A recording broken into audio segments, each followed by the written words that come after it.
Today on the Shrewd Dudes podcast, we are going to talk about a few different things. Many different things. Many different things. Many things. That's right. In our This Week in Satire, we're going to talk about how American babies are now wanting to seek refugee status in Ukraine so that they can get that sweet, sweet money from Congress. Save those babies. I know. In our rant of the week, we're going to also carry on with that tradition. We are going to rant about how the left just kind of wants to euthanize the poor. I'm feeling extra ranty today. Yeah, that's pretty messed up. Yeah. In our Shrewd check, we're going to debunk this weird cartoon "What is Abortion" video. Mm-hmm. Basically, a video made for children trying to whitewash what abortion is. Mm-hmm. We're going to do a Trojan Pony section about trying to convince children that they should open up to educators and it's about how educators own your kids. Okay, deal with it. And then finally, in our douche of the week, we are going to go after someone who put their 7-year-old kid into kiddie porn. Yeah. That just cannot be good. No. All of that and more on the Shrewd Dudes podcast.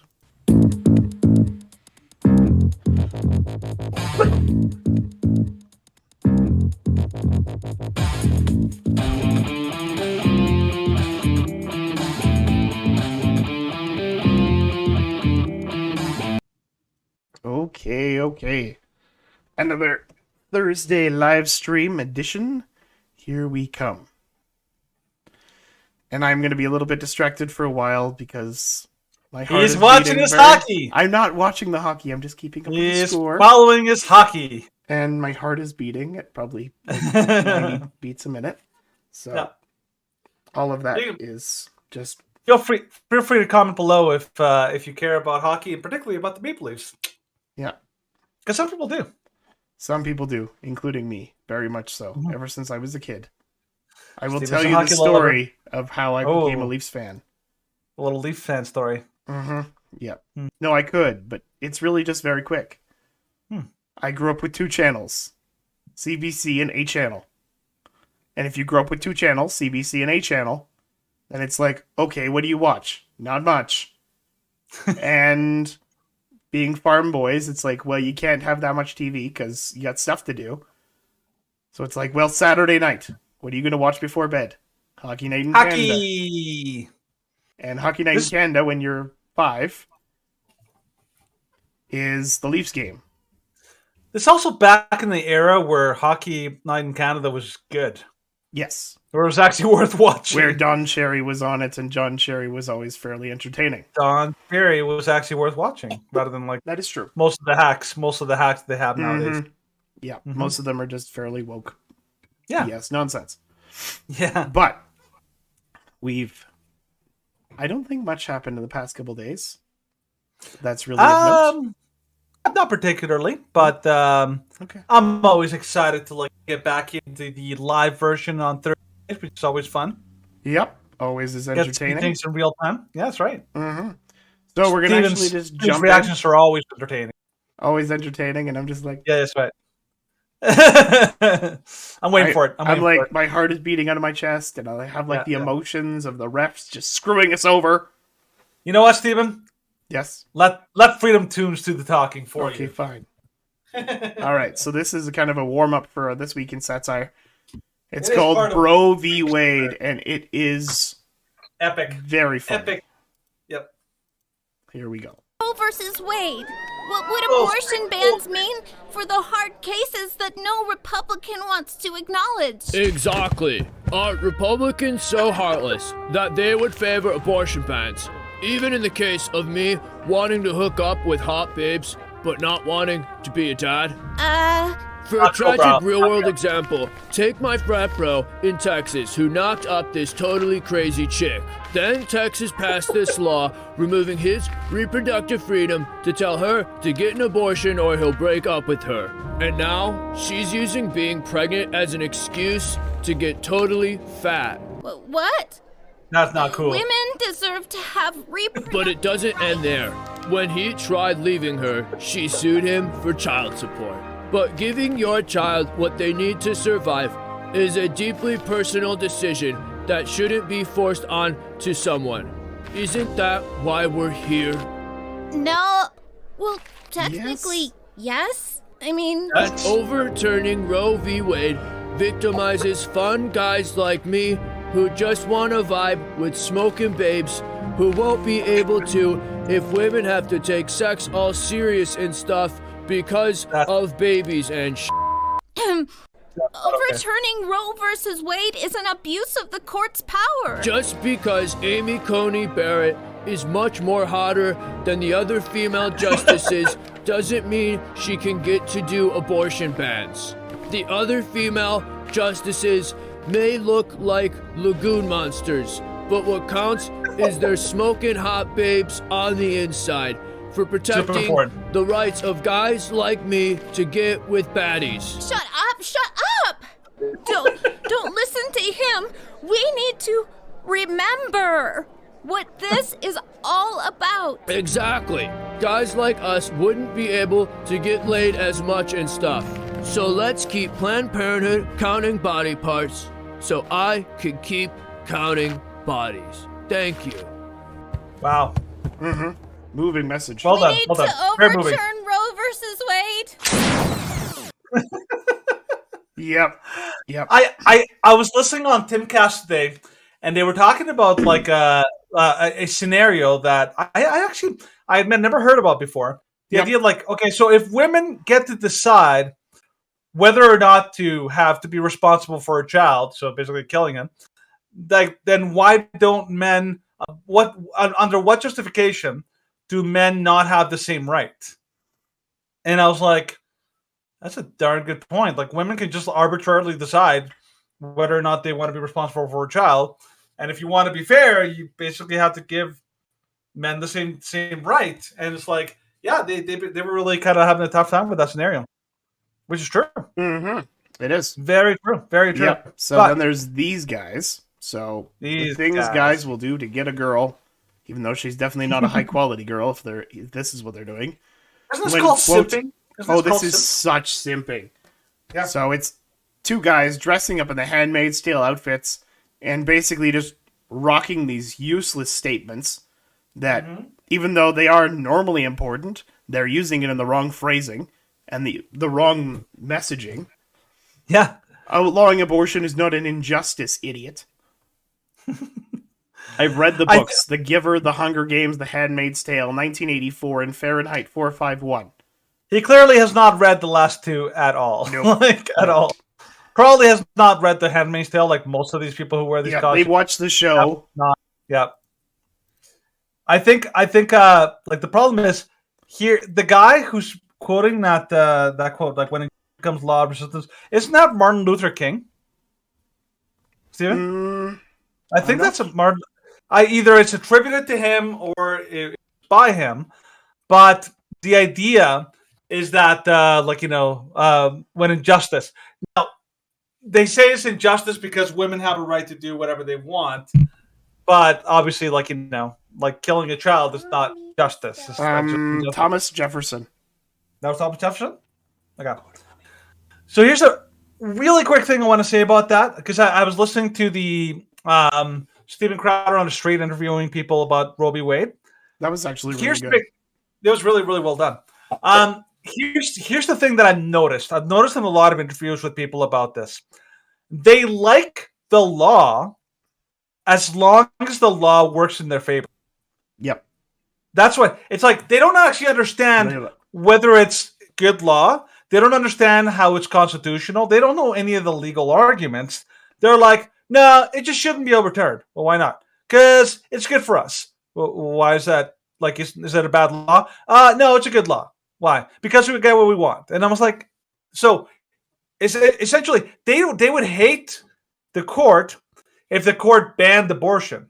Because let's face it, the court could potentially do that at some point in the future, just like they did with slavery. They banned slavery. And so they only like the law and the courts when they are in their favor. but they don't actually have any arguments to argue why the law is good. They just like, the law is good because it works for me. And it helps me with my cause. I've noticed that. I don't know if you've noticed. Oh yeah, definitely. No, it's like everyone was the leftists were very much in support of the court when Obergefell passed. But now that the court has a more conservative tilt, then it's, we need to abort the court and we need to pack the court because it's not working when they're working. Because it's not working, even though they claim it's not working, when really it's not pushing their agenda and doing what they want to do. So, yeah. So I thought it was a good point to make because they keep throwing out that point. But let's go to the last story in satire. What do you got? Yep. So, starving American babies disguise themselves as Ukrainian soldiers in hopes of getting $40 billion in federal aid. So, Kiev this Wednesday, reports poured in that thousands of babies have been smuggling themselves into Ukraine dressed as Ukrainian soldiers. The refugee infants, and they are seeking leftovers from the federal aid Biden has sent to the war-torn country. Wah! Wah! Baby translators at the border were able to render one newborn's helpless wails into English. The baby says he's a battle-hardened Ukrainian commando and he wants some formula. Other babies at the border concurred, with the oldest baby speaking for the group through a baby translator. We trust our leaders to prioritize aid distribution well, as they did with billions to promote worldwide gender equity, billions in weapons as a going-away present for the Taliban, or this breathtaking act of generosity amid America's most severe recession in years. The baby spokesperson admitted that the choice to leave America was difficult, but that they knew it was the right choice. It was hard to leave our families, but when Biden made it clear that Ukraine was the place to go for help, we didn't ask questions. At publishing time, Biden celebrated the U.S. families now rid of burdensome babies. Now rid of their burdensome babies, could afford to contribute more taxes to repay trillions for Build Back Better infrastructure. When asked about helping babies directly, he said, "Best I can do is federal funding for abortion." Yep, that's Biden for you. That's Biden for you in a nutshell, because Biden is a scum. A big, big scum. Oh, let's support babies. Yep, support babies, even if they're Ukrainian, even if they're black, even if they're white. But not if they are green. Green, you say? Well, that's okay. There was a comedian a while back. And he's like, I always hear these people and they're like, love everybody, even if they're black, white, purple, or green. And be like, hold on, purple or green?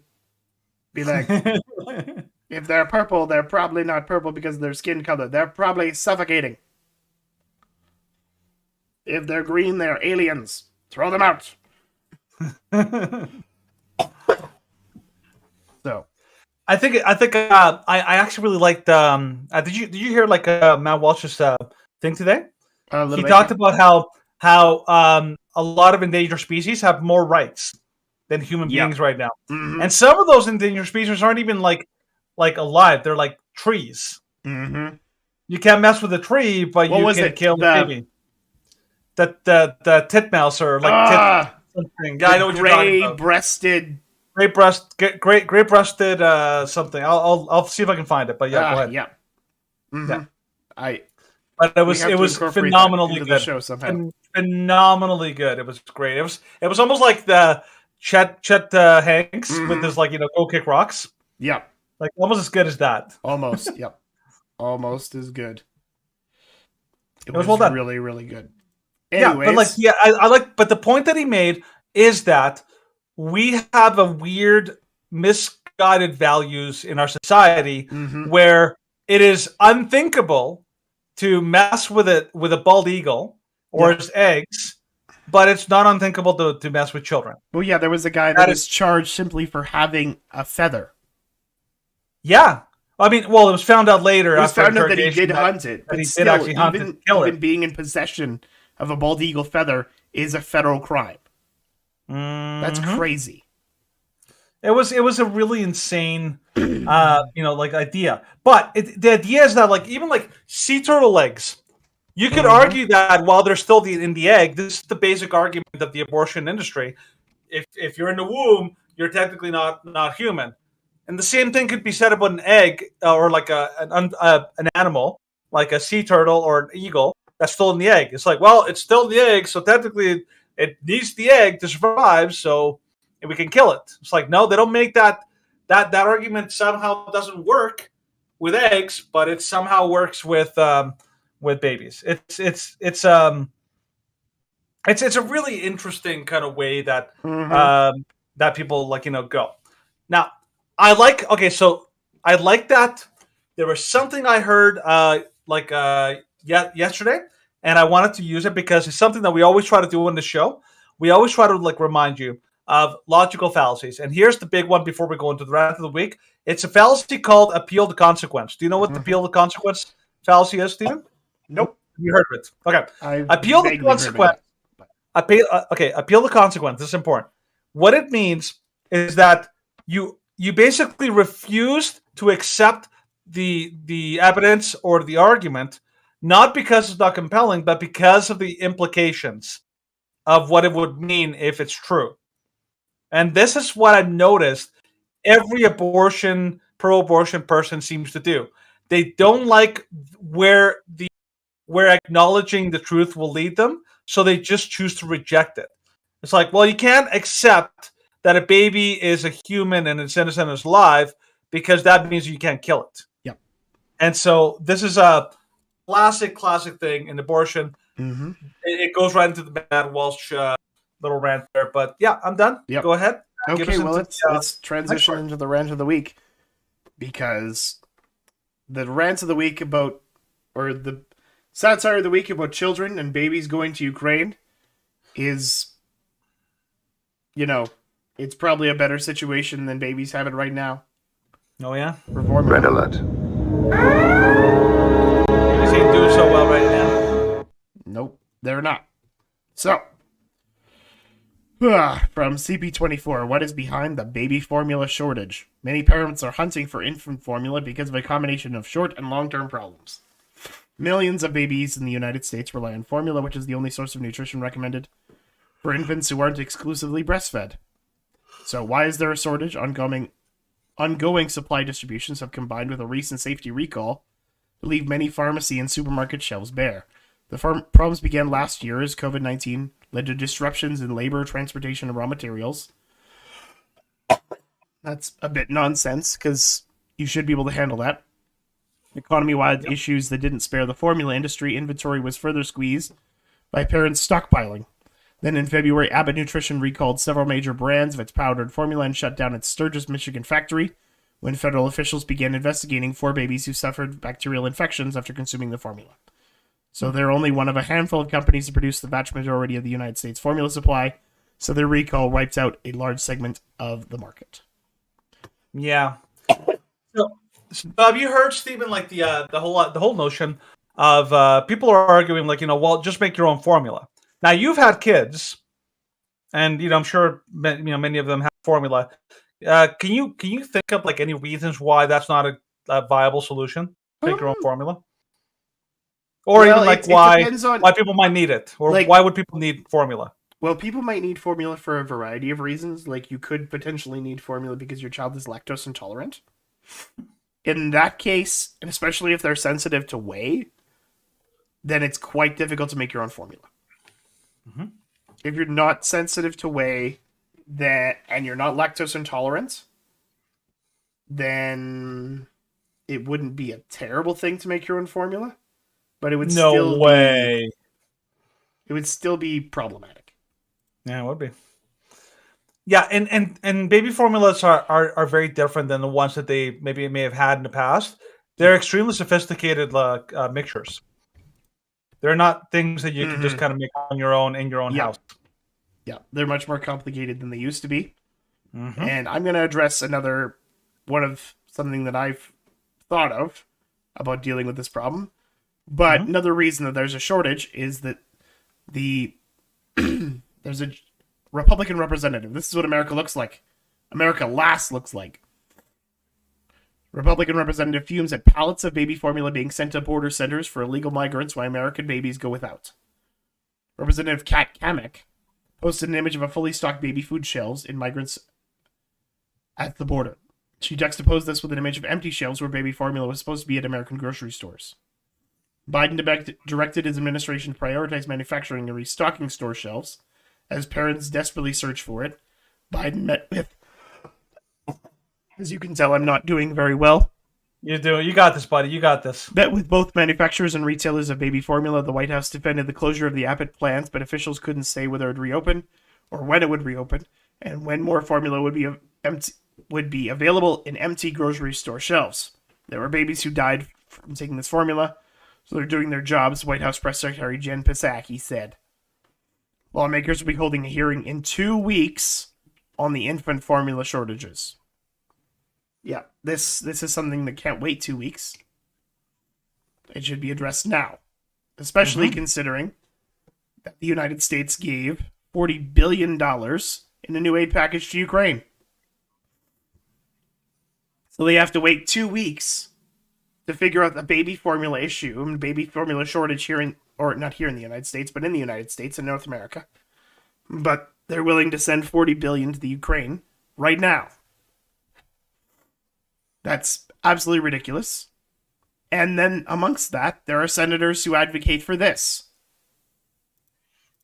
Well, I don't think they compare. I think they actually reinforce each other. So the fact that things like inflation can happen and it can become more expensive to feed your kids and to fuel your car is exactly why people need to be able to be in charge of how many mouths they're going to have to feed. So I think the fact that we're seeing this jump in expenses, that we're seeing people having to pay more in the grocery store, pay more at the pump, pay more for housing, is a reason that people are saying, I need to be able to make my own decisions about when and if to start a family. So I don't think we're going to see them. I don't think it's like about comparing them or contrasting them. I think they reinforce for people just how big of a responsibility it is to take care of a family. Yeah. So the response from the Democrats is wait 2 weeks and, well, if we were in charge, then you wouldn't have to feed them because they'd be dead. Yeah. Okay. There's a one of the ways I respond to these kind of attacks from pro-aborts on the idea of it's immoral to have kids because, oh, look, there's problems. The world's not a perfect place. They're going to suffer, all this kind of stuff. So one of the more effective responses that I hear to this argument is two of them. One is that what they're basically arguing is that you need to end the sufferer rather than the suffering. You're solving the wrong problem. Yeah. There'll be suffering for them, so we need to end their lives. That's the wrong solution. But the second part is that that argument goes out the window when you apply it to people who are born. So if you say suffering is bad, we need to, and the solution to suffering is to stop people from living so they don't have to experience it. If you take that standard, then there's nothing stopping you from going to India or Africa or somewhere else in the world and killing all the children who are living on the street, all the orphans. You just go around and you throw them in a truck and off you go to the euthanasia factory. That is an immoral thing. Because according to their arguments, it's better that they die than they live poor. Yes. And that is a horrible, horrible thing to say. And it's advocating for a form of genocide. It's advocating for eugenics of those that are poverty stricken. Yeah. It also falls for another logical fallacy, which is the false dilemma. They're saying that either you fix all the problems in the world and make them go away, or you have abortion. And it's no, there's no reason you can't do both. There's no reason why you can't stop abortion. Abortion is not the reason these problems are going away. Exactly. And the thing is, somebody I respect also said, it's even if those problems were fixed, that actually wouldn't. These people would still want abortion, even if the world was a perfect place, because at the heart of it, they just want consequence-free sex. Is what they want. They do really. Yeah, they definitely want consequence-free sex. I'm gonna close the window drapes because I'm sun right in my face. Okay.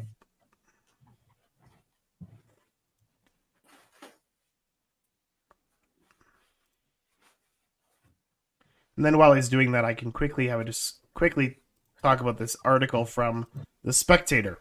Quicker! So why is Canada euthanizing the poor?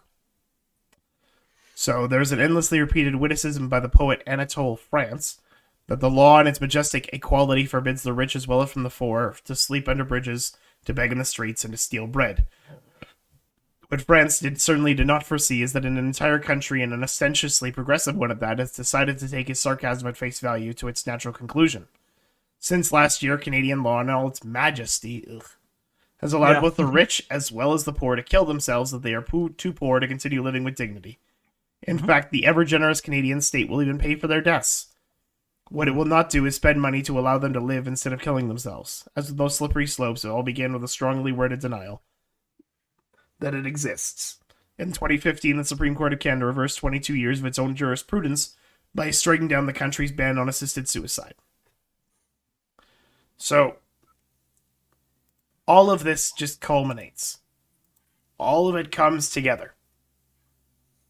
They're trying to make it more difficult and trying to make it so that you are encouraged to, quote, make your life easier by either killing your kids or killing yourself when it becomes too bothersome to live your life or to raise someone else or to take care of the elderly.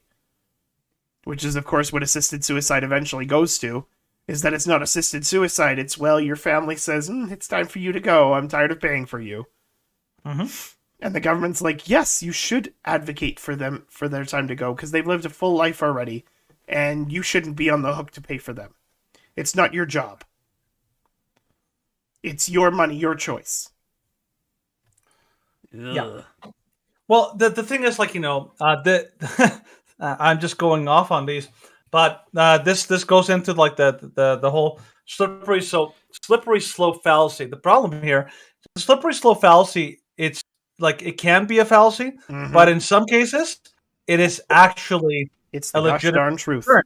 Which the death cult in Canada, they basically warned that if you make euthanasia pretty much widely and easily available, you're going to get a lot of like people and a lot of like healthcare providers that are going to try to force and persuade and essentially twist the arm of people in suffering in order to get them to die. Why? Because there's a profit to be made. It is cheaper to kill people than it is to care for them, and that is the key. That is the peak of an immoral society. Like I've heard it once said that a society is only as moral as the way it treats its weakest and most vulnerable members.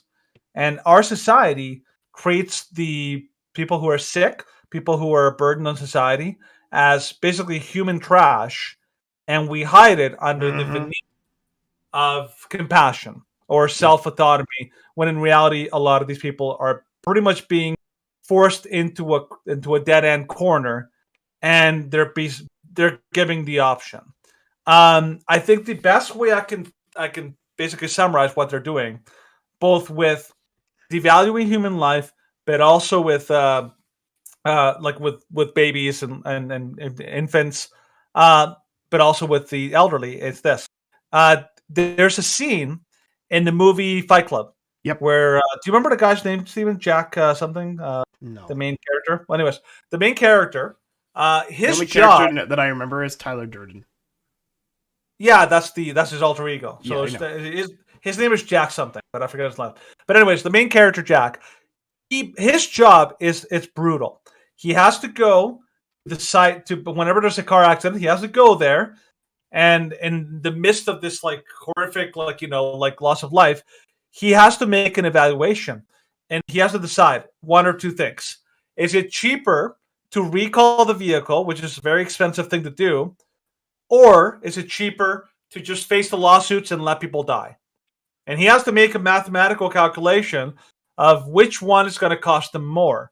If it's cheaper to let people die and just worry about the lawsuits, then they're going to just not recall the vehicles. In other words, he gets paid. If it's cheaper to let people die, they'll let people die. That is basically his job. And it is like obviously seen as a hugely moral job. this is what the Canadian government has done. Yeah. They basically made a calculation, said cheaper to kill people than it is to care for them. And that is the height of our Canadian government's cult of death. Yep. That's all I got to say about that. Cult of death. That's right. Now, now we're going to move on to our regularly scheduled news you may have missed. Play that story. The first story will be about the group that wishes that they have found a cult of death. White boy. Yep. Play that Anyways. fucking music now. Shh. Quiet. You can see I'm a lot more enthusiastic about this than he is. Well, I'm not feeling well. Stanford University investigates a noose found in a campus tree as a hate crime. Sure they did. Officials say an investigation is underway. Yep, after a noose was discovered this week hanging from a tree outside a residence hall in an email sent to students and campus staff. University officials say the noose was found Sunday evening hanging from a tree near Brenner Hall, one of the undergraduate residence halls. The Department of Public Safety was immediately notified, and campus authorities quickly removed the noose and retained it as evidence. We cannot state strongly enough that a noose is a reprehensible symbol of anti-black racism and violence, and will not be tolerated on our campus, said Vice Provost Susie Brubaker Cole and Patrick Dunkley. No. And chance of this being a hoax, probably 95%. Very, very, very, very high. Because these of the ones that have come out about this stuff, they've all been hoaxes. They're always always ridiculously high likelihood that these things are overreactions. Okay. But here's something that was not a hoax. And not an this is from True North.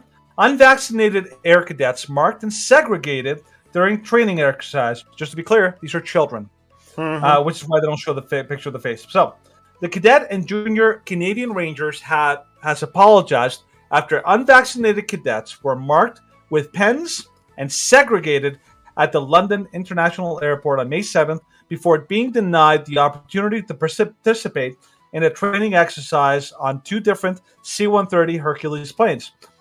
They basically had this little thing a little while ago.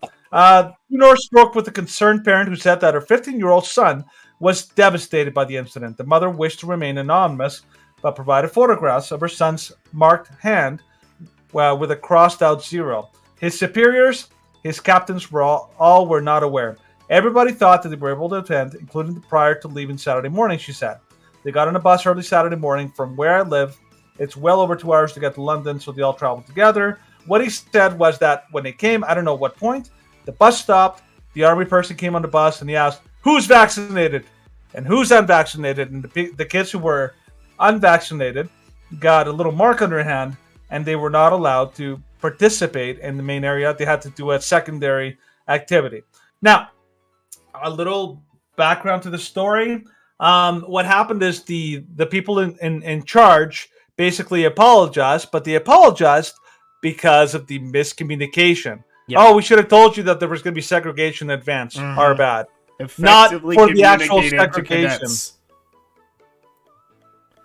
Yeah, so they basically did not apologize for the segregation. They apologized for not letting people know in advance that there would be segregation on this entire thing. And obviously, it's egregious because not only did they segregate, but they also made it obvious to everyone else. By the way, these are the outcast kids. Those are the bad ones. You guys are the good ones. You get the ice cream. You get all the good things. You get to enjoy life, and these kids don't. Yeah. And the kids actually even had a name for themselves. I think they called themselves the Rejects because of the whole incident that happened to them.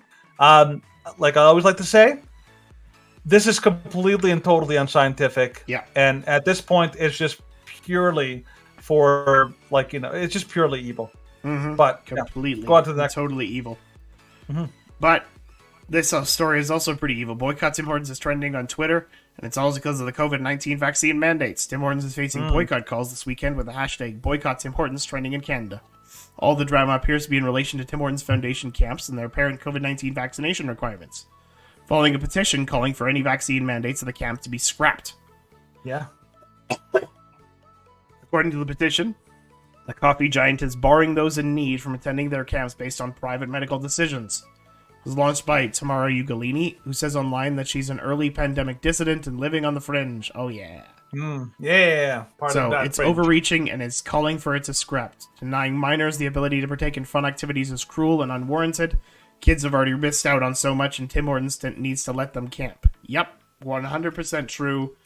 Vaccine mandates for kids or teens is all ridiculous. Not to mention that vaccines for kids as anything should be illegal, but it's not only not illegal, it's actually they're treating kids like they're somehow bad people. So terrible story. But here's another story from True North. RCMP did not request the Emergencies Act to deal with Freedom Convoy. So contrary to what Justin Trudeau said and all these lies, again, the Freedom Convoy is just absolutely surrounded by an enormous amount of misinformation and disinformation from our government, none of which they will ever own up to. So here's what they said. Contrary to statements by Prime Minister Justin Trudeau, again, liar, RCMP Commissioner Brenda Lucki has revealed that the federal police force did not request the government invoke the Emergencies Act to deal with the Ottawa Freedom Convoy protest in February. Lucki made the statement while appearing before the parliamentary committee tasked with investigating Prime Minister Justin Trudeau's unprecedented use of the law. We're also not going to cover this story, but tag this, like the RCMP commissioner, with a former member of the Canadian, the intelligence and the secret, like the spy community. He also said that Justin Trudeau's dealing with of the entire convoy was absolutely terrible, and that he only made the situation worse. He didn't make it better. So there's two high-profile Canadian officials, the RCMP commissioner and a major former member of the intelligence community, that basically both said, "Prime Minister, you screwed up." So kind of important stuff. In the wake of the Emergencies Act. Yep. Okay, so this next story is from the MP Rachel Thomas, and I'll just let her describe it. Thomas. Bill C-11. So look, you can't make this stuff up. The Liberals are literally censoring a debate on censorship. In other words, they are wanting to squash our voices as opposing members of Parliament by shutting down debate and making sure that we cannot hold them accountable. So they've brought forward this horrendous piece of legislation that will forever change the way that we are able to engage on the internet. And they are not wanting to allow for thorough discussion. They are not wanting to allow for dissent. They are just simply wanting to ram it through according to their agenda. This is crazy. So the Liberal government has put forward this piece of legislation, and it would censor what you see and hear online, what you can access and what you can't access, what you can put up and what you can't put up. It would give the government the power to regulate the internet and prioritize content that essentially they want you to see. Now, this of course could change based on the government of the day, but look, we don't want to do this. We don't want to regulate the internet in this way. Essentially, Bill C-11 would give the government the ability through the CRTC, the commission that will be given this job, to override your search bar and force content in front of your eyeballs. So you think you want to watch a video on changing a bicycle True Dudes tire, podcast, but they think that you actually want to watch a video on basket weaving. Because the Young that's Turks. the content that they've approved. That's the content. No. Yeah. Okay, well, we Oh, that's a great place to stop. Great place to stop. Those the crazy eyes. The crazy eyes. I always stop it at the crazy eyes. It doesn't matter who it is. It's always at the crazy eyes. The crazy eyes right there. But yeah, what she's saying is really important because the fact that they're censoring any form of debate or opposition on a censorship legislation where they're like, yeah, we can like make sure that you see what we want to see. And that make sure that we're managing misinformation and disinformation, utterly ridiculous. Yeah. They're like, hey, we're going to have a censorship legislation. What do you think? Yeah. It doesn't matter what you think. Yeah. That's basically what it is. It doesn't matter what you think, because this is what we think, and what we think goes. But The irony is thick with these ones. Oh, it always was. Super thick. Oh yeah, I'm doing next one. So, so in the New York Post, calling men bald at work, it's now considered sexual harassment. In the UK, I could not believe this one. I was like, dang, can't believe they did this. Insulting a man for being bald in the workplace amounts to sex harassment in the UK. A panel of balding judges have ruled, according to a report Thursday. Hair loss is far more common among men than women. Well, yes, because they're men. So using the pattern baldness. Yeah, whereas in women, it's usually a disease of some sort. So using the term is inherently related to sex, and equivalent to commenting on the size of a woman's breasts. Not even remotely. Not even remotely. The Employment Tribunal said. The finding made by 3 judges who lament their own lack of locks in the judgment. That'd be awesome if they did. Came in the case of an electrician, Tony Finn, who sued a small Yorkshire-based family business over the term. Things got very hairy when one of Finn's supervisors, Jamie King, allegedly called him a fat, bald something, and he was later fired from his British bung, which makes wooden cast plugs, according to the outlet. The accusation resulted in the panel, headed by Judge Jonathan. His name's actually Brain. That's crazy. I was like, I thought it was Jonathan Bryan. Like, no, Jonathan Brain. Apparently, his brain must be so big, causing the baldness. Deliberating on if King's baldness bash was simply insulting or rose to the level of harassment. In our judgment, there's a connection between the word bald on the one hand and the protected characteristics of sex on the other. We find it inherently related to sex. No. So you can call a man an idiot. You can call a man ugly. You can call a man, I don't know, a dick, or whatever you want. But you better not call him bald. Otherwise, you're being a bad boy and you're guilty of sex discrimination. So that is just downright crazy. Just downright crazy.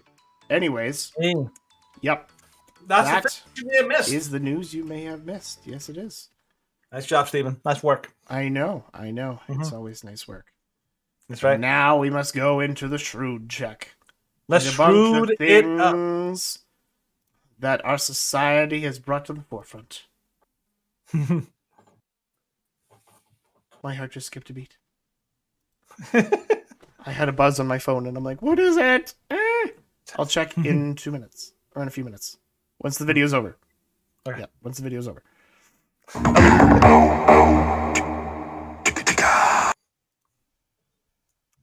You let me know when we're ready to go. All right. So, what is an abortion? This is from amaze.org. Let's watch this. And complicated topics. Today, I'm here to help us explore the topic of abortion. There's a lot to say about abortion, so I'm going to do my best to talk us through some of the most important facts to help make it clear and easy to understand. First off, abortion is a very... All right. So, first of all, for those of you who can't see, who might be listening to this later on in the podcast or in podcast form, the creature that is talking, it's kind of a mix between Gumpy and Barney the dinosaur and what was that? Oh, Grimace from Ronald McDonald. It's like a gigantic purple blob, and it's super, super friendly and all that. By the way, in case any of you wondering, this is aimed at children, particularly teenagers. Keep that in mind as they go through this, as this gender non-binary, whatever, androgynous blob thing starts talking to you about abortion. Yep. Very personal decision. And only the person who's pregnant can know what is best for them. Wrong. For anyone dealing with an unintended pregnancy, talking with a trusted adult can help to figure it all out. And I'm here to help too. So, let's start with some of the basics. When a person gets pregnant, they have 3 options. They can carry the pregnancy to term and raise the baby. They can carry the pregnancy to term and place the baby for adoption. Or they can end the pregnancy by having an abortion. Okay, can you stop right there? There are a lot of... Okay, let's get this first thing down. Notice what they're doing. They're calling it a pregnancy. That is the euphemism. Yep. A euphemism that's meant to basically tell children, oh, this is not a thing. this is like a pregnancy. Yeah, it's something. Well, it's meant to say this is something you go through. This is not a separate entity. It's just a state of your being. Yeah, this is a fart, or by the way, this is a bowel movement, or it's like puberty. It's like, although if what they were really saying, is ending a pregnancy. It's like, well, it's equating it to a tumor. Yeah, basically, it's like they do this a lot. This with transgenderism, they basically treat puberty like it's a disease. Mm-hmm. When no, puberty is not a disease; it's a normal part of growing up. And pregnancy is not an illness or disease; it's a consequence of your own actions. One of the things that I always say to people, always try to say, is that, well, I'm not ready to be a mom. I'm not ready to have family. Like, well, there's consequences to actions. Here's the example I always like to use is. If you decide, so Stephen decides that he wants to go on a mountain climbing trek. Yeah. You want to go on this crazy mountain climbing thing. Or if I decide I want to go on, drive like a really high speed car at this crazy racetrack, whatever. Yep. We're both accepting that there could be serious consequences, inherent risk in that activity. Stephen could fall off that mountain and die, or get a massive injury that would change his life. Yeah. I could get a massive accident, and maybe I can't walk anymore. There's risks involved. The problem is people are trying to tell children, and adults too, that sex should be a consequence-free enjoyment with no consequences. And they're treating it like, oh, you're not responsible for your own actions. Obviously, this doesn't apply in rape. Like, let's put that to but in 99.9% of the cases, like this is like, I just don't like the consequences of my own choices, and so I want to make things easier on myself. And I want to make this easier. So that we need to cover that. A lot of reasons a person might have for making any one of these decisions. If someone decides to get an abortion, it might be because they don't want to have a baby, or maybe they can't afford to raise a child. Maybe they're in school and they're worried they won't graduate if they have a baby. Sometimes people already have children and they don't want any more. And sometimes there might be something wrong with the fetus. Either it's not developing properly or it has a serious, incurable disease. Okay, whatever the reason. Yep. Okay, I need to address that really quick. Okay, let's talk about the word fetus. Okay, a fetus is just a term for a developmental stage of human development. Okay, a toddler is a human. A newborn is a human. A adolescent is a human. These are terms that describe your level of development. They are not describing a different state of being. But you'll notice this all the time when people talk about abortion. When they talk about abortion, they always refer to it as a fetus. But they basically there's a fetus and then there's a baby. Like they're two different things. But it's not. It's a human. It's a living human life. Okay? It's not a parasite. It's not anything else. It's a human. And it's alive. And it has inherent value. And that's important because they use that term. It's meant to be a dehumanizing term. It sounds better than killing your baby. Yeah. Well, and of course, when you look at all of those things, it's like, oh, well, they're not financially stable. Or they're in school and they're worried about not graduating. And then the final one is, what if the child has an incurable disease? It's like, okay, those things are not equatable. If you're saying, oh, yes, it's financial problems and risk and like worrying about not graduating as an excuse, and then comparing that to, well, there might be a serious medical complication. Yeah. It's like, these things are not equatable. One thing is something that's like, well, this is an excuse.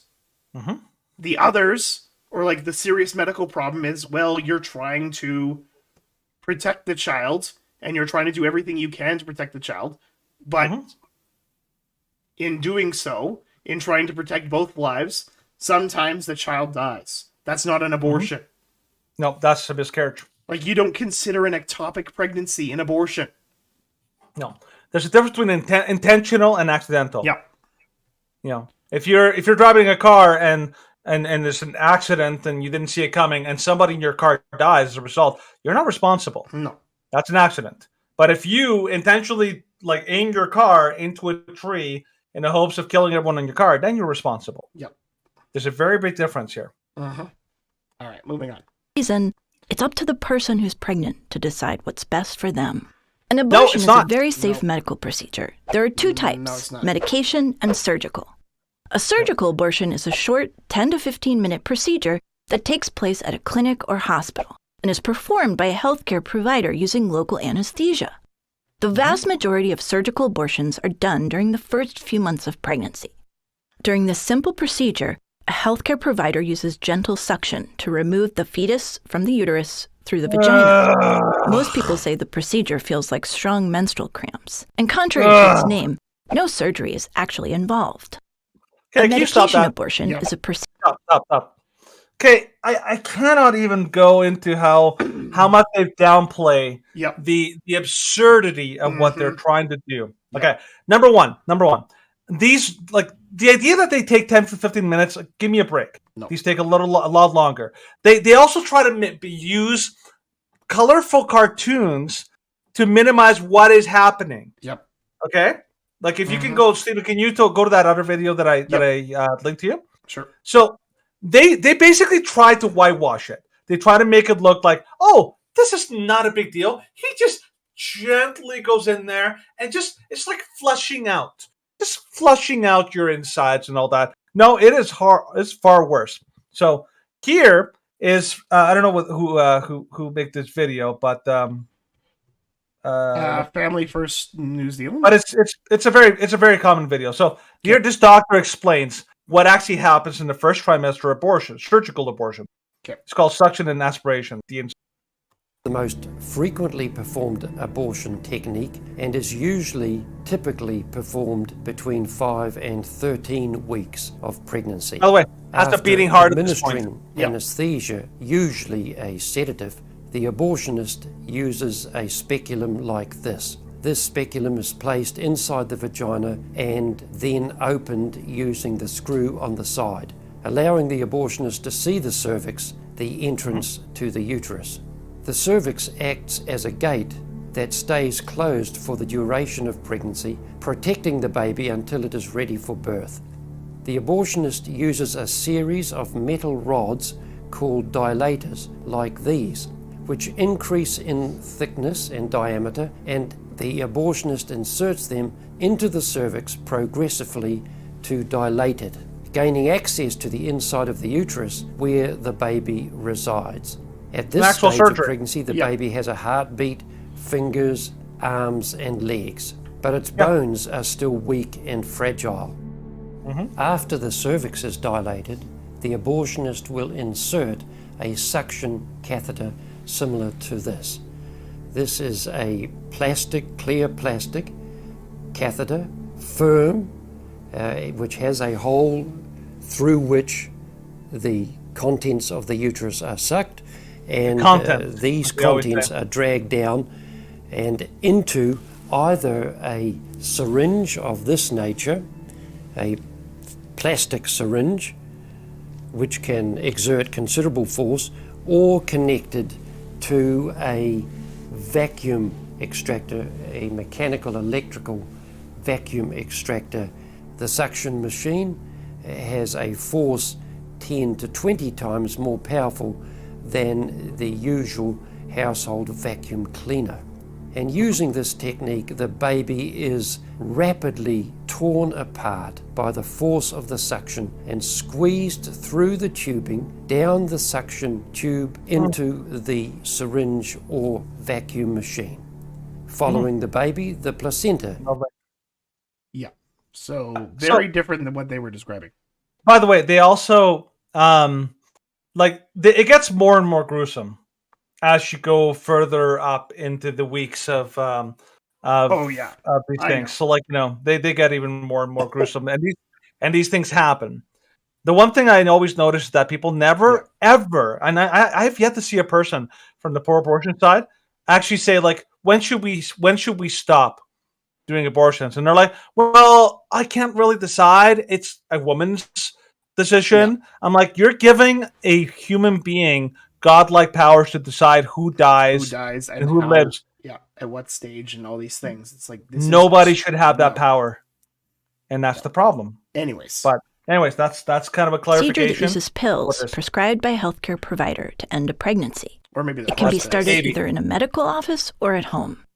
This approach is most effective during the first 3 months of pregnancy. Medication abortion consists of 2 medications that first stop the pregnancy from growing and then cause cramping and bleeding to empty the uterus through the vagina.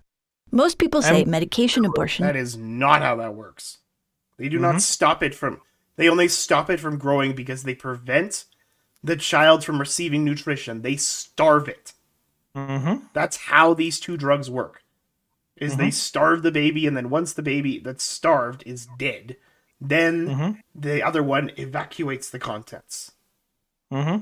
This is brainwashing. But okay, so yep. No, look, I need to say something. So one thing that they okay, so the first one is actively like literally torturing and dismembering a human being in the womb, but they like to say like they're cleaning out your insides.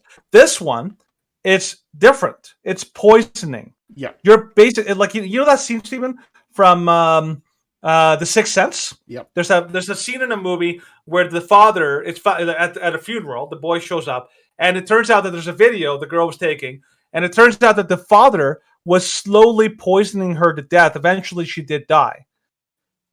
That is horrible.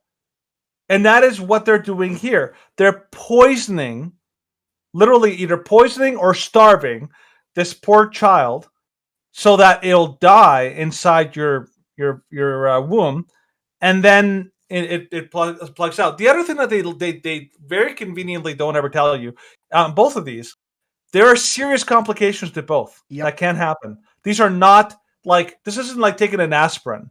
These are serious things that can cause you extremely painful and extremely dangerous complications. And they will never tell you that. They will never tell you that. And, of course, abortion organizations will purposely disguise anybody coming from the abortion clinic to go in the ER or to go to the hospital in an ambulance. They won't take them out the front. They'll take them out the back because they want to give the impression that abortion is exceptionally safe. It is deliberately misleading so that they get money from these people.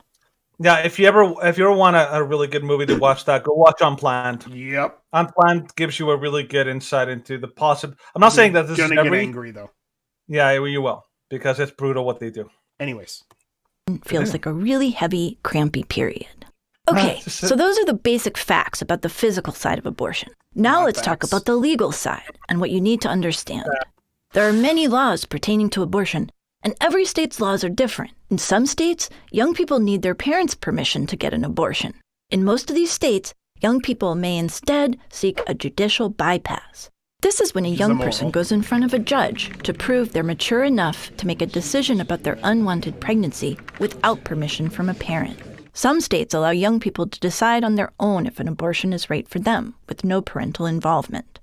Research your state's laws to better understand your rights. Abortion can be controversial, and it's something the United States has been debating for a long time. In fact, some people feel so strongly about people not having abortions that there are places called crisis pregnancy centers. There are fake clinics that exist only to try to talk. Stu? Yeah. Okay, so stop there. I don't know if you stopped. Oh, okay. I stopped. Okay, so very important thing here. Before we go into the crisis center, because this is actively disinformation. Oh, it is. By the way, this is intentionally misleading people about what the places are. But before that, the whole little segment that they just did was on the idea of oh, you can tell this video is designed and it's probably shown to teenagers. Yeah. Okay. And you're basically what they're doing is the same thing that the teachers are doing in schools, where they're basically telling, hey, you can go behind your parents' back, and you don't have to tell them. This is how you do it. This is how you bypass your parents, so you can get a very potentially risky and morally dubious procedure that, it just maybe might benefit us financially. Yeah. But it's really for you and for your good and all that kind of stuff. You can have an easier life. yeah, they're basically this is where abortion becomes, and I mean, like, let me put it this way: they're going to go into this next section, try to say that, oh, those anti-abortion clinics, like, they're bad, they're going to lie to you. It's like, who, like, they're going to try to manipulate you, and here they basically try to manipulate children. And try to basically tell them, like, hey, by the way, here's how you can cheat and how you can lie and not have to tell your parents. Wink, wink, hint, hint. Like, all right, continuing. You see that, yeah. Talk a person out of having an abortion. They look and sound like real abortion clinics, so make sure you ask if they provide the services you need and want before you go to one of these fake clinics by mistake. So, while some people don't believe in Yep. That is a complete lie of what CPCs do. Tell us what it is. Well, because my wife and I went to a CPC.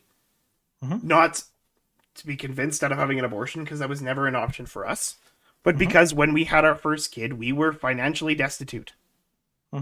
It was a bad time.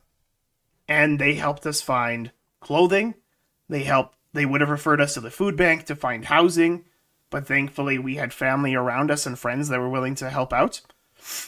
But they provide connections, referrals, everything that you might need. And if they can't do it, then they'll find someone who can.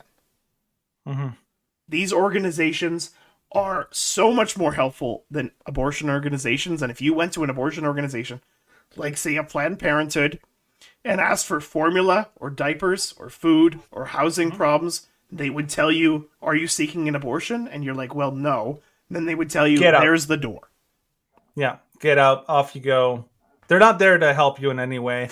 One of the biggest lies that was told for years was that abortion is only 3% of what these abortion clinics do. Nope. Complete lie. Clearly, that their bread and butter, everything that they're about is abortion. What crisis pregnancy centers do, they provide all of the other things actually support people that are in crisis. Actually, yes, what they don't do is they don't try to, like, shame or, anybody who says that they shame or guilt people out of abortions has never been to these places, has never actually, like, stepped foot into one of these places. These places are all about supporting vulnerable women, and guess what?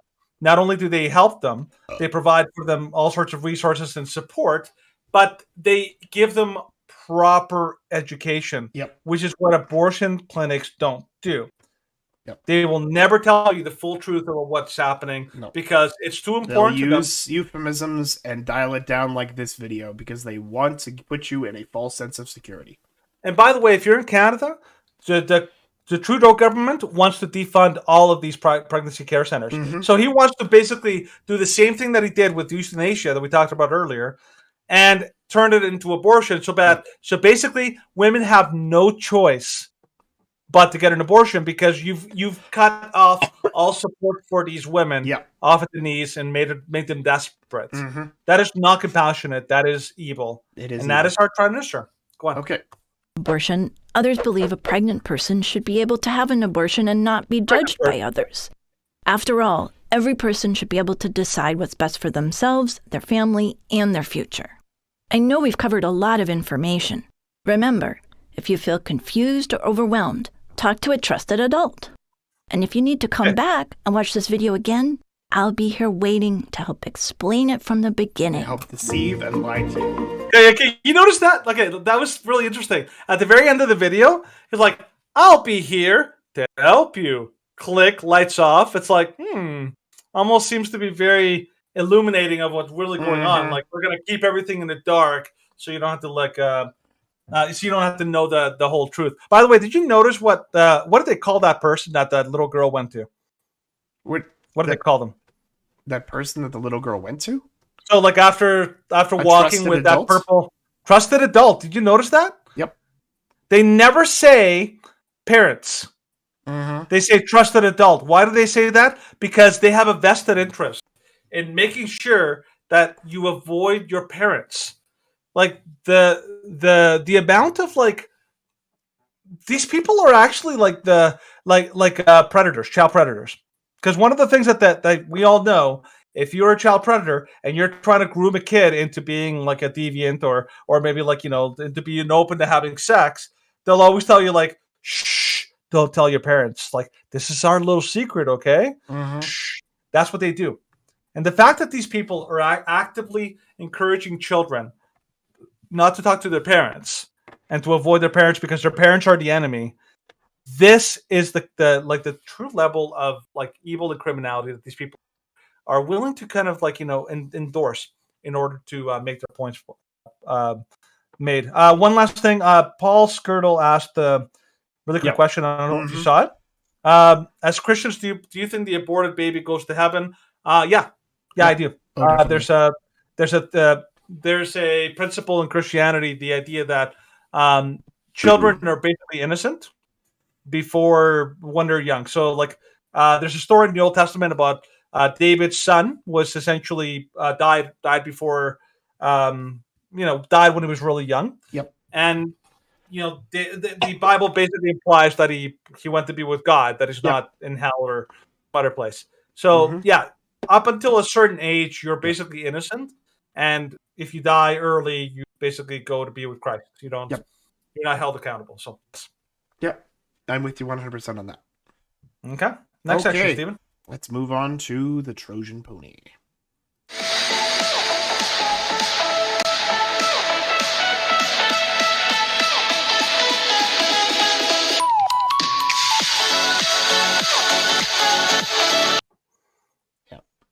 And the Leafs lost. Oh, I know. I was like, I checked it. I'm like, they lost in overtime.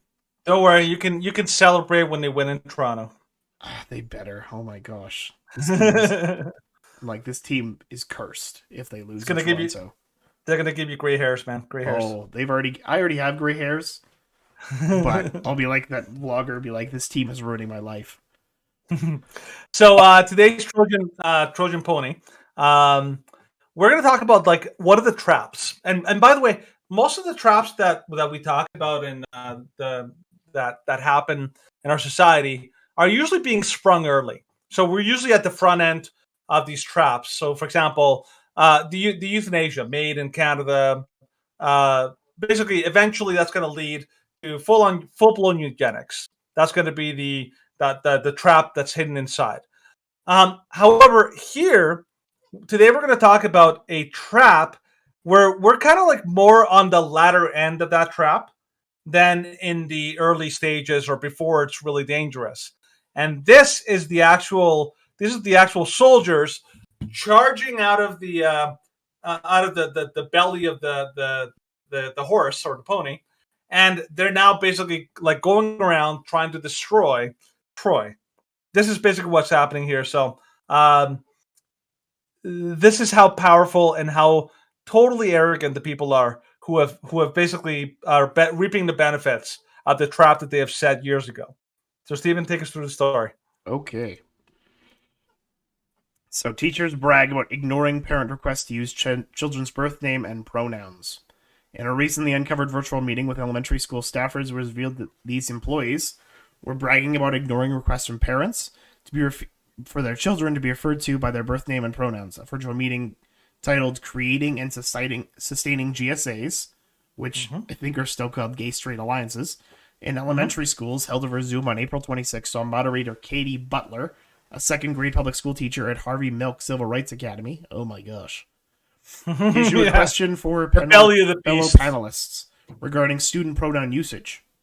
The question brought forth to the group by an unnamed educator requested advice on how to deal with parents who raise concerns of our teachers' pronoun use. What should we do if a parent requests that we refer to their child by their pronouns associated with their sex assigned at birth instead of their preferred pronouns, and that we use a legal name instead of a student's chosen name? And you can probably play a little bit of the clip. Yeah. They have the clip there. What should we do if a parent requests that we refer to their child by the pronouns associated with their sex, assigned at birth instead of their preferred pronouns or their pronouns, and that we use their legal name instead of a student's chosen name? Oh, the guy there with the like pink Ken hair. So I could respond with something that I've done. This came up for me. The voice. it's come up in a couple different ways, but it's come up for me where caregivers asked, I actually referred to their child's name in an IEP meeting using the name that the child had asked to be referred to and their chosen pronouns. And the caregivers reacted really strongly and then followed up with me and the principal and said, like, I noticed that you were using a different name than my child's given name at birth and the pronouns that we gave them. And I'm respectfully asking that you use the name and the pronouns that we gave them. So the laws in every state are different, obviously, and I can't speak to the laws in everyone's particular state, but I will say, again, the resources that we'll give you after this have some helpful sites where you can go and look up what the rules are for your state. But before I responded to the caregiver, I made sure that I had I ran it by my principal and my superintendent just to make sure that that they had my back. And then I responded, I chose my words carefully and I said, I hear you. I hear what you're saying. I tried to really like affirm what the caregiver was asking me. Like in terms of, I was like, I hear you saying that you're feeling uncomfortable with me, using the child's preferred name and pronouns. And I hear that you're using different ones at home. Here at school, the expectation is that all of my students feel comfortable and welcome in my classroom. So in my classroom, I will refer to your child by whatever name and pronouns that they've told me they feel most comfortable with. And just have that be it. Almost like the guidelines that I try to use when I'm like explaining hard topics to my students, like less is more. I just say like, it sounds like that really works for you at home and you can absolutely choose to do whatever you'd like at home in my classroom. And I even say like every year I start out my year by like sending home information to caregivers that says like, just so you know, like this is an affirming class. Like one of the ways I affirm students is I call them by the names that they asked to be called by and use their correct pronouns. So just like really, I just told them that maybe that's not helpful, but I just told them no. Like respectfully no. And because I had my principal and my super's support, there wasn't much they could do. Respectfully, I'm better than you. Stop right, yeah. That's wonderful. Respectfully, I can overrule you because I'm a teacher and you're just a kid. I'm the greatest and you need to obey me and all that. Stephen, can you do a real-time search for me?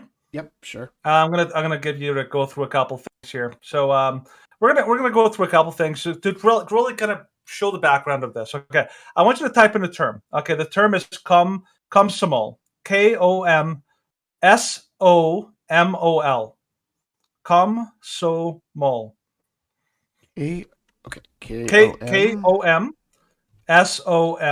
There it is.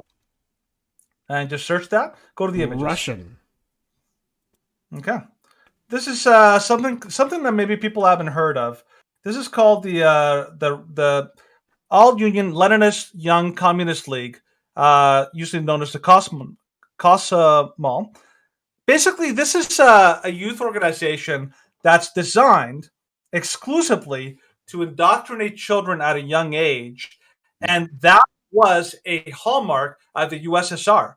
Mm-hmm. Komsomol was basically a youth organization designed to basically indoctrinate young children from a young age to become good little communists. They teach them to, if their parents are being bad communists, they should turn them in and mistreat them, and they'll be rewarded for their goodness. You can go through the pictures to show some of the images of these children in these groups and all that.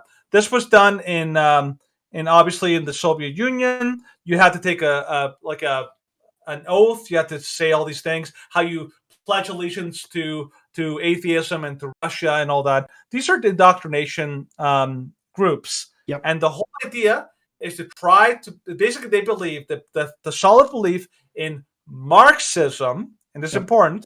Marxism is that the government owns your children. Yep. You don't own your children. They belong to the state. Now, I want you to go look up the obvious one. Go look up Hitler Youth.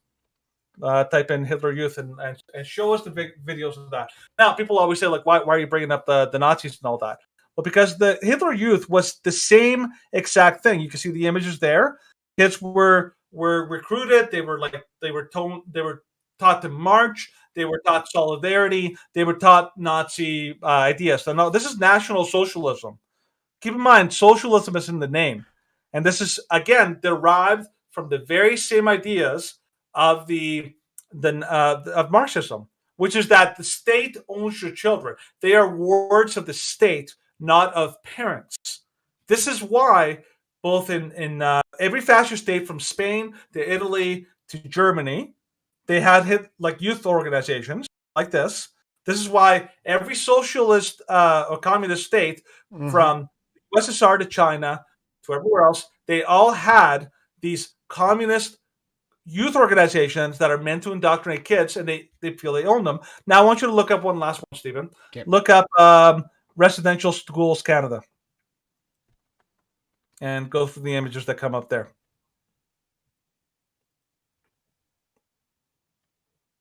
Okay. So, for those of you who maybe don't know or don't know a lot, residential schools in Canada were created under the impression that what the goal was is that, well, here we have a problem. We have all these natives, all these reserves, and the government of Canada thought, hey, we know how to solve this problem. We're going to sever the connection between the native communities and the youth, and then they'll become good little Canadian citizens, and they'll reject their connections and their heritage. They basically wanted to completely indoctrinate children in complete isolation from their parents and their grandparents and their thing, in order to try to indoctrinate them and turn them into good Canadian citizens. The obvious damage was unparalleled, and it was one of the biggest embarrassments in human Canadian history. But it was, again, a Marxist model. Let's take the children. We own them. They're our property. And so we have the right to teach them what we want. Okay? Yep. This is a Marxist belief that the parents are nothing more than caregivers. You saw in the abortion video, trusted adult. That means that the kids don't belong to the parents. Yep. The parents are not responsible for them. They're not their caretakers. They don't even have a legal right to their children. Yep. They belong to the state. And if you go back to the story from the post-millennial, this is exactly what they are doing in this. This is why this is weird. Who do these people think they are? How dare they tell me how I can raise my... Well, because these people are Marxists. They believe that they own your children. You have no right to your child. When they're at school, they belong to the state. They have every right to your child because they believe in Marxism. Yep. They believe that you're a bad person and you're going to teach them bad things. And if we allow you to teach these kids, then who knows what terrible things you'll teach them. Terrible things you could produce. And so we need to make sure we get to them first before you get your grubby little hands on them and turn them into bad people. Yep. This is Marxism.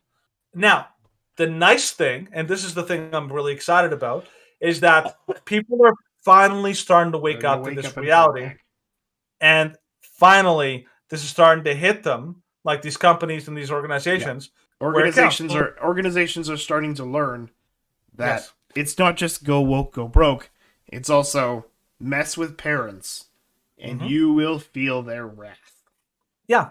So take us to the story of Netflix and what happened in the backlash. Yeah, so Netflix fires major warning shot at its woke employees with its new culture memo. This is from the Daily Wire. New corporate culture memo from Netflix is taking a hardline stance on attempts to silence artistic expression by warning those who are offended by the streaming service's content that they may want to go find a job somewhere else. Reports of the change in Netflix company culture appears to be in large part due to the backlash the streaming service faced from woke employees last year over its Dave Chappelle special, which they claimed was transphobic. The updated Netflix culture memo includes a new section called Artistic Expression that states that will not censor specific artists or voices, even if employees consider the content harmful. If you find it hard to support our content breadth, Netflix may not be the best place for you. The memo states, later adding that the employees may be required to work on projects that they perceive to be harmful, And that if they have a hard time accepting their work assignment, they may want to consider working somewhere else. Amen. Awesome. Yeah, that's amazing. That's exactly what you want. Now, did Netflix do this because they're a good company and because they care? No, they did this because they were losing money hand over fist. They had the first major, massive loss, major losses like a month ago, I think it was. Yep. They lost a huge amount of subscribers, and I think it's a very obvious backlash. Yep. But they're not the only company that lost big because of their woke stance. Disney. Yeah. So, from the Daily Caller, I can do the Mickey voice when I'm not sick. Yeah. Let's try. He's gonna do it. He's gonna do it. Okay, Steven. You can do it. Oh, boy. You can do it, Steven. Oh, Hi you're there, doing much Danny. better. Hi. Oh, how are you? Well Hi, done. Mickey. That's a well done Mickey voice. I don't know if you can do Donald Duck. That's a tough one. No. That's My really voice tough. is already scratchy enough, and I don't need to try and make it worse. Fair enough. The market has spoken. Disney should stick to entertainment instead of politics in order to stop its nosedive. While Disney shares dropped today after the company posted second quarter results that were largely below estimates. Despite adding more Disney Plus streaming signups than expected, earnings per share and the revenue were lower than expected for Disney. Leading Bank of America analyst Jessica Reif Ehrlich to lower price target from $140 from $191, seeking Alpha reported. CNBC noted shares of Disney have slumped 30% since January and more than 40% compared to the same time last year.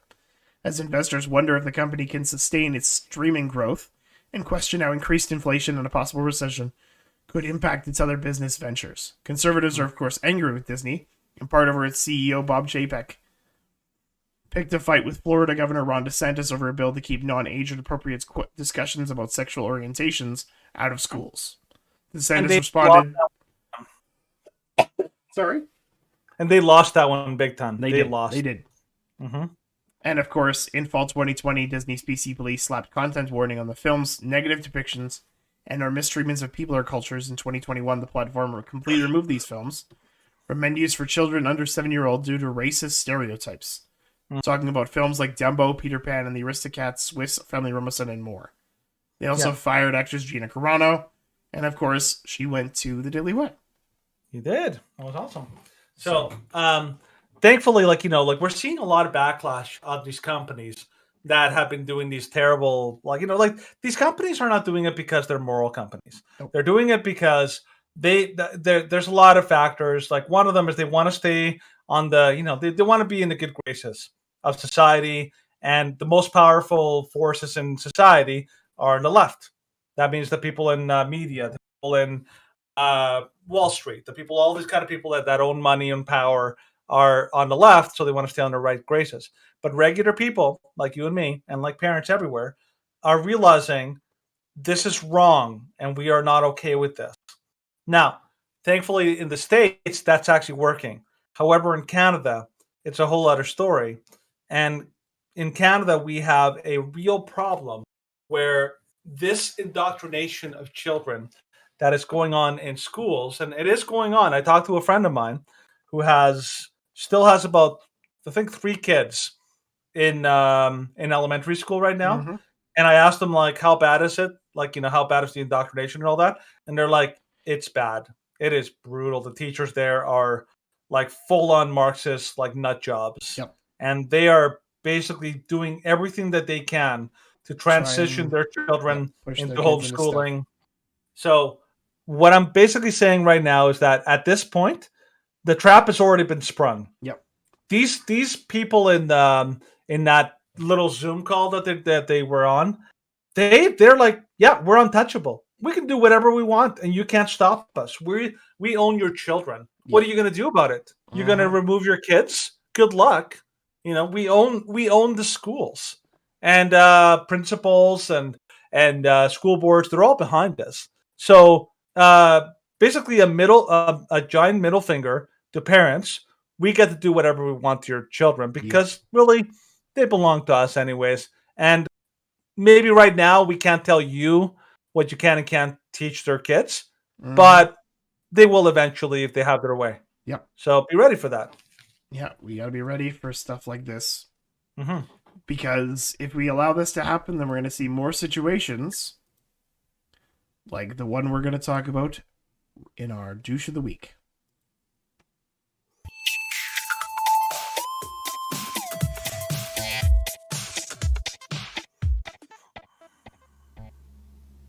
All right, the douche of the week this week is a transgender mother, who's really a father, is jailed for 25 years for heinous, cruel, and depraved crime of forcing daughter she fathered to take part in child porn.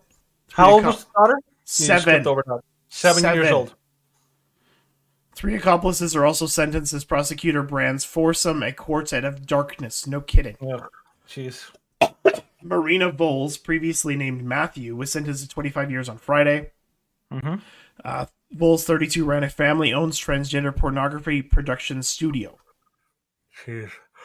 She abused her daughter, or he abused her daughter, whom he took from her mother in December 2018. 3 of the accomplices were also sentenced to long-term jail sentences this week.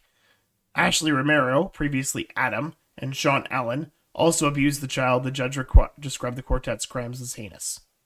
Mm. Yeah. This is absolutely horrific. Mm-hmm. And, like, this is what the inevitable outcome of... this is what a lot of these people want. Mm-hmm. A lot of them want to have control over these children, control over the power to brainwash them, and they will increasingly sexualize them into more and more crazier things. And this person, be like, you try and point this out to someone and be like, oh, like, they're not, this is only the worst of the worst. And it's like, well, this is what they're trying to push more and more kids to. The fact that there is now shows for drag kids is just pushing the envelope further. Like, we were saying that this was a big problem when, what was the kid named? Desmond, I think it was? Yeah, Desmond is awesome. Desmond is awesome. And now Desmond is awesome is like sitting on the couch while an adult does ketamine next to him. Yeah. Like, this is the stuff that they're exposing these children to. This is the abuse that they're suffering. And it's only going to become more prevalent as these things are more encouraged and accepted in popular society. Yeah. The problem too here is that, let me put it this way. Like, there a couple of years ago, there was a massive scandal in England. I forget what the place was. It was like a child sex ring. Yep. That was run by, I think it was like over 20 different men, but these men were Middle Eastern. Yep. They were, I think they were Muslim. And because they were Muslim, and because of all the fear of being racist in England, the police refused to do anything for way too long. And as a result, I forget what the number was, Stephen. It was like hundreds of girls, like underage girls, were trafficked and were basically like sex slaves for ages. Yep. Because of the sex ring that they refused to do. Shut down. One of the problems here is that transgenderists are such a protected sacred class in our society that people are unwilling to even entertain the possibility that any of them could be doing these things. So I would not be surprised if this people got away with this for a long time because they were transgender and because the police were like, whoa, we don't investigate transgenders, until it was like maybe too serious that they could no longer ignore it. Yeah. This also goes back to one of the and I don't know. I hesitate sometimes to like tell people to look into this, but it at this point it has to be said. Like, the more you look into the LGBT community, particularly gay, particularly in the male side, the gay men and the transgender male to female. The level of pedophilia that exists in that community is downright frightening. It's like we have stats on in the U.S. Black men for number of reasons are disproportionately responsible for a massive amount of the total crime particularly homicides in the U.S. They make up what 30, less than 30% of the population or something like that, but they commit like a majority of the violent crimes. Mm-hmm. Now, the same is true of the gay men and the transgender, like the male to female men in society. Biggest, like elephant in the room is that there's a serious problem of pedophilia, and this is nothing new. This was happening before in the 80s and the 70s, before everything, before they even sought for acceptance. This was already rampant. Harvey Milk, who is a hero, and it was one of the guys in the school, the name of the school that we covered earlier. Yep. Harvey Milk, I couldn't believe when I was hearing stories about him. He had very serious and very abusive relationships with underage boys. Yep. During his tenure in the spotlight. This guy was like, I hate that this is actually like taboo, but he was a pedophile. Yep. It really is horrifying to think that a hero of the gay community, pedophile, and that there are so many people in the transgender community that keep being exposed. Like, by the way, here's a drag queen that was like found to have child porn. Here's another person that's in the transgender community that abused a whole bunch of children. There's a real sexual depravity that goes on in this whole thing. And this is literally, I think this is like an iceberg, where like you only see the very surface, but I believe that there is a massive, massive world underneath of the amount of harm that's being done. And it's really frightening to think about it. So I don't know. Oh yeah, no, I'm 100% on board with that. Yeah, like these people. I remember there was a study. I'd have to like look back and find it.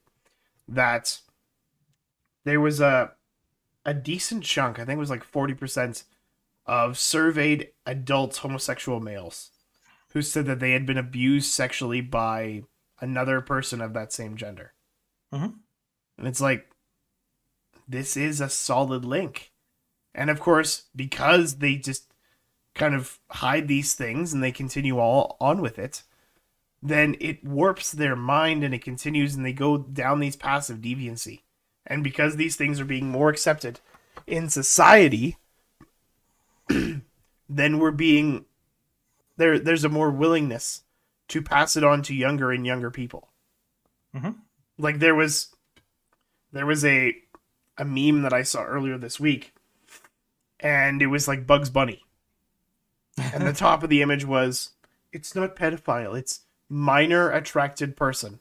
And Bugs Bunny wearing this big cowboy hat. And I saw that one, yeah. Bang. Yeah. Yup. Mm-hmm. Because that's like, you don't want to essentially advocate for killing them, but these people need to be isolated from society because the damage that they will inflict to children is more severe than the potential risk of locking them up. Yeah. And the thing is, like, all of this goes back to the same thing. Like, when you think about the gender indoctrination of children are very easily pliable, easily moldable, all that kind of stuff. One of the things that children do not have the capacity to do, they don't have the capacity to see consequences. When a teacher tells a child, by the way, you can be whatever you want to be. You're a boy, but you feel like a girl. You can be a girl. So it sounds like make-believe. And the child would be like, oh, this is fun. I can pretend to be something else. And it's maybe a fun game and stuff. But the adults treat it like it's serious. Yeah. And eventually they basically brainwash a child who, imagine a child trying to say no to people that are basically like gone all in on trying to convince a kid that he has to go, he or she has to go in one way. And they're basically like throwing them directly into a one-way, no way back path that the child will not fully understand what was done to them until they are adults. Like Walt Heyer, great example of an incredible advocate for against this whole thing. He believed when he was younger. He was told by everyone, "This will make you happier. This will solve your problems." A better person and a more healthy individual. And then it's only later in life that he realized that he had been lied to by the people he trusted, and that everything that had been done to him was irreversible. His life is over. Yep. And he found hope and a way through advocacy.